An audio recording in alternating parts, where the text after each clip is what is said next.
we go about this course is not new as usual. LV disclosures in conflict of interest.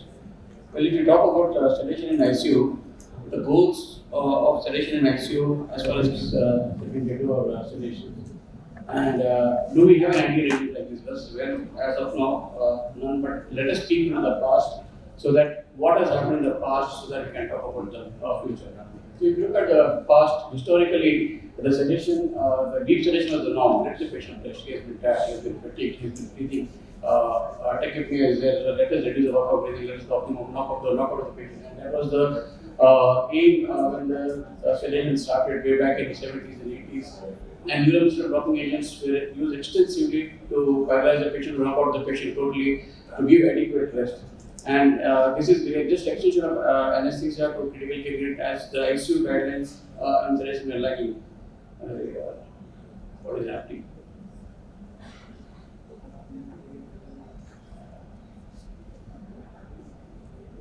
Slides are jumping.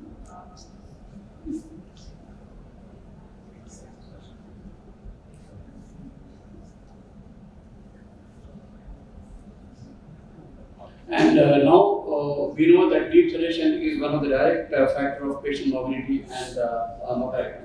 So let us briefly review what has happened in the past 2 decades, where the first sedation guidelines came from the Society of Critical Care Medicine in 1995, where they have analyzed that yes, analgesia is inherent component of sedation, and basically they recommended that midazolam and propofol should be used for short-term sedation, and lorazepam should be used for long-term sedation. Inadequate analgesia was the primary goal. And these guidelines, when they came up, it contained 6 recommendations and just about 13 references. Well, the 1999 Brook et al., they came up with a nurse-led sedation, and they found that when the nurses decided and titrated the sedation, the ventilator-free days, it was easy to wean the patient from ventilator, and the sedation, the requirement of sedative was less. And the patient were maintained on the lighter sedation so that the last score was somewhere around -1 to 0. Patients were calm and alert, and nurse-activated sedative was the norm. And in 2000, the SAC was introduced, the spontaneous awakening trial, that means sedation disruption, so that the patient is more alert and can be mobilized early. And the nurse-activated sedation reduced the mortality days that a lot of people came to exist. 2002, the second guidelines came from ISCCM, where SAG guidelines, the sedation and analgesia guidelines came into existence.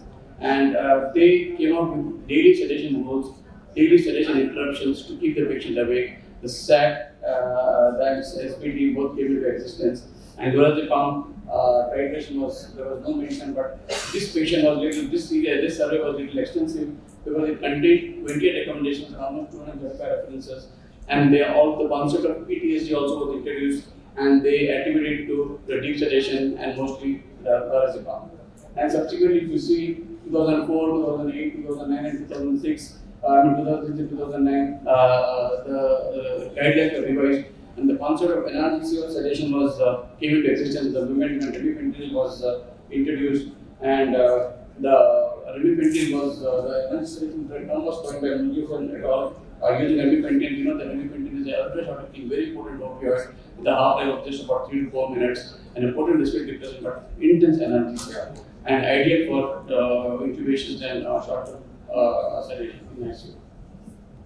However, subsequent development happened, a lot of trials happened because delirium was one of the recurrent problem in ICU, and the MEND study came in somewhere in 2008, which is basically to study the maximizing the efficacy of sedation, reducing neurological dysfunction following different sedatives. And this MEND trial, they compared dexmedetomidine with lorazepam, and they found that dexmedetomidine was superior to lorazepam in terms of reducing delirium.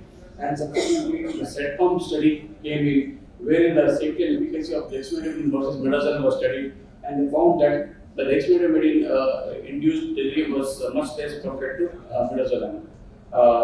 However, in 2010,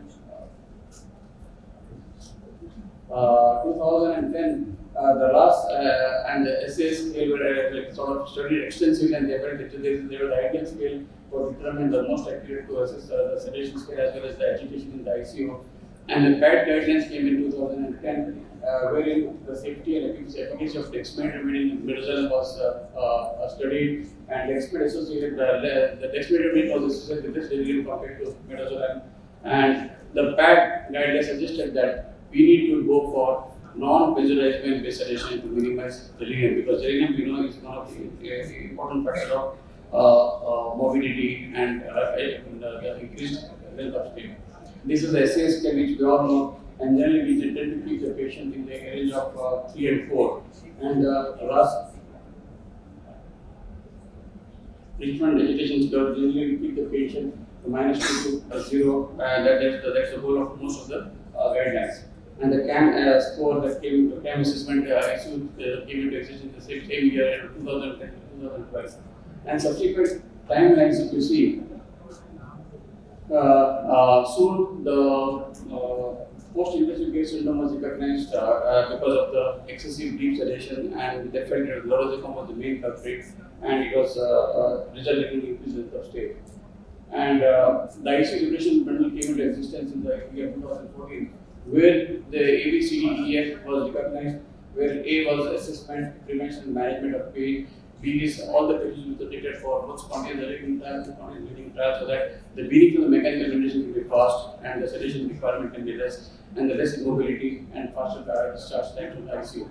C shows of analgesia and sedation, light sedation, short-acting benzodiazepines or non-benzodiazepine sedation, and D is assessment, prevention, management, delirium.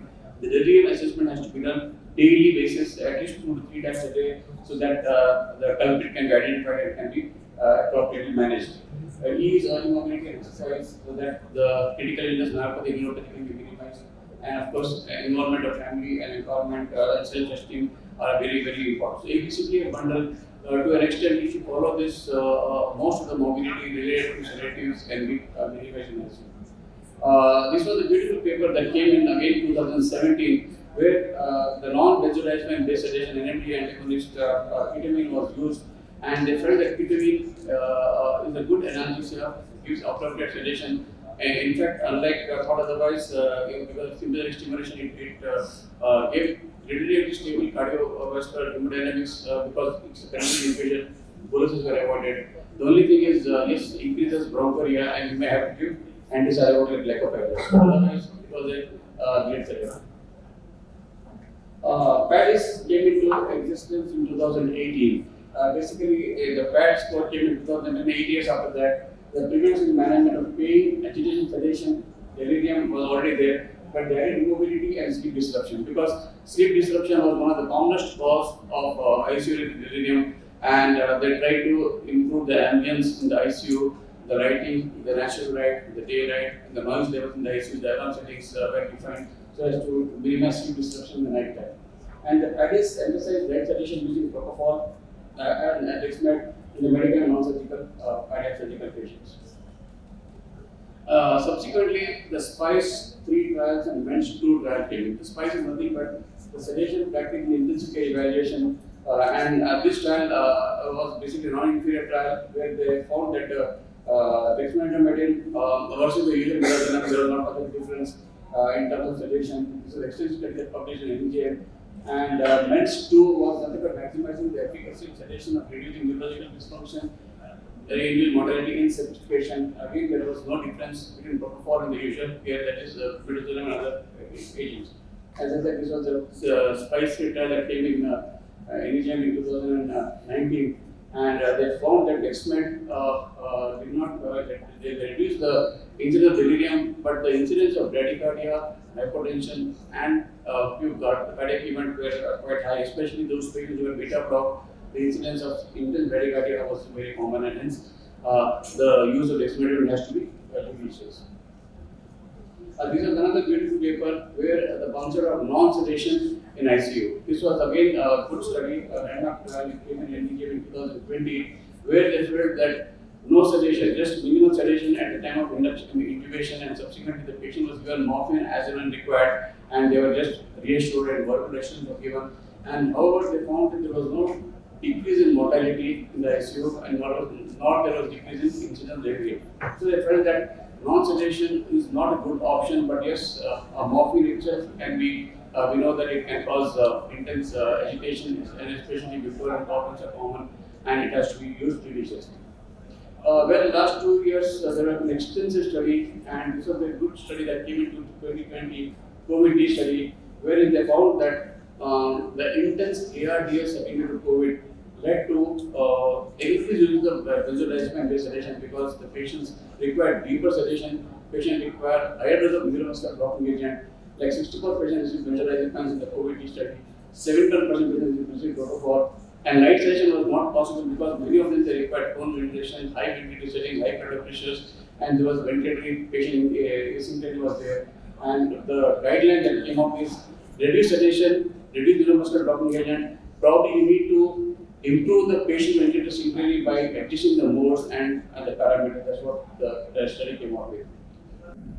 Well, so what is the future? So we have discussed briefly about the benzodiazepine, non-benzodiazepine based sedation. The future probably is inhaled sedation. Are there alternatives to NRC sedation? Well, we all have read about Anaconda. Anaconda is nothing and Anaconda both of the same term. The Sedona Medicals is Scandinavian company. Basically, it inhaled anesthetic agents being used as ICU sedation. And this is an excellent review. And NHS has now incorporated inhalation sedation as a part of modality in the intensive care unit under NICE guidelines. And this is an extensive review in 2022, wherein they have reviewed the data that inhaled sedation is even appropriate in targeted group. It works wonders because it's a switch-on, switch-off type of sedation with minimal unknown delivery. And if you look at the Sedaconda or Anaconda, basically this is a considered device. It's an extensive device which they have used. The release agents that have been commonly used are isoflurane, sevoflurane, and desflurane. Desflurane cannot be used by Anaconda or Sedaconda. Anaconda and Sedaconda both are one and the same. Anaconda basically was the name that it was introduced, and the Sedona Medicals, which manufactures this device, they have relabeled it as Sedaconda. So if you look at the Sedaconda anesthetic conjugated device, Sedaconda ACDS, is recommended as a cost-saving option. Unlike we have been told that Anaconda is a very expensive device, it costs usually and each device disposable is about 15 to 20,000 rupees.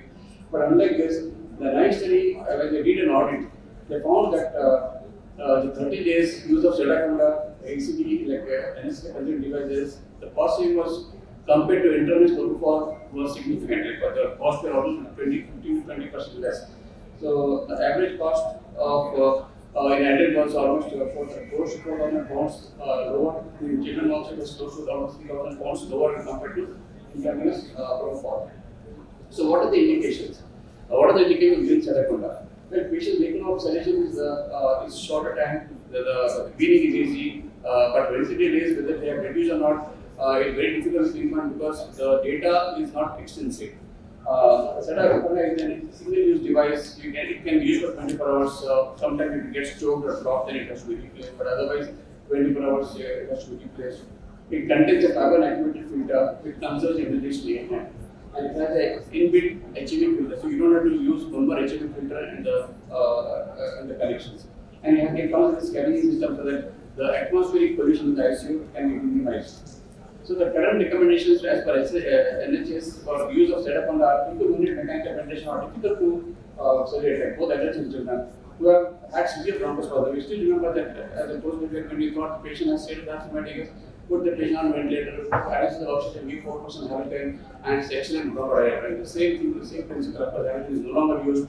But patient with severe bronchospastic crisis who need mechanical ventilation, this comes as a rescue. People need mechanical ventilation after cardiac surgeries, post cardiac arrest, because sevoflurane is cardioprotective. And importantly, to assess the neurological status, you can just reduce or switch off the sevoflurane and the patient can make arrangement assess the neurological status. Patients with no difficult internal access, especially kids and pediatric age group. So this is the device where you can see you have a Anaconda series called Anaconda series that is not working. Sleep comes that gives delivers for generally the infusion of 3 to 5 ml per minute, either isoflurane or sevoflurane, and Sedaconda is not compatible with this one. And the device is it delivers the infusion at the endotracheal tube trunk height is white piece, and each time the patient inflated flow comes in, the inhalation goes in, and what all inhalation is not absorbed by the lung, it gets absorbed during exhalation by the carbon filter, and during next inspiration, the same conserved inhalation engine comes back so that the wastage is minimized. And this is the device. And you need to have certain prerequisites. You need to have specialized syringe like Anaconda syringe is there, which is compatible. So C labeled syringe has to be there. Because all the things that are necessary in the fluid, which is nothing but the scattering system. Nebulization can be given when the patient is in the active humidification cannot be done. So if you are trying to ventilate a child with active humidification, Sedation cannot be used because it clogs the system and it can choke, and the delivery of the insulin can be compromised. Adverse events with inhalation agents are very rare. So sometimes you see slow retention. Normally, conservative device has a small breast space volume, 50 ml, is almost virtually rare. Malignant hypothermia can be seen sometimes with COPD. It's very, very rare, and it is seen in pregnancy as well. And this is a new device that has come into existence, the Midas. It is an upgraded version of Anaconda or Sedaconda. And Midas is the manufactured in Germany. This is less complex, and the shelf life is almost about a week. And you can see minimal connections, and the humidification also is better. And they say Midas is superior because it is compatible with Desperin also. So a lot of studies are happening in use of inhalation agent as a ICU, futuristic ICU sedation. And this is an open inner trial, inhalation sedation in ICU trial that has been happening starting in 2020. We have stringent criteria, the primary outcome, the secondary outcome. The study is still on, the preliminary data has come in 2021, but it's the conclusion data probably that it will come at the mid 2023. And this is another Caesar trial, which is the use of COPD in acute ARDS is also on. This trial started in 2022, and importantly, it is comparing the propofol versus sevoflurane in the ARDS, and exciting results. Probably so far the trends have been very encouraging.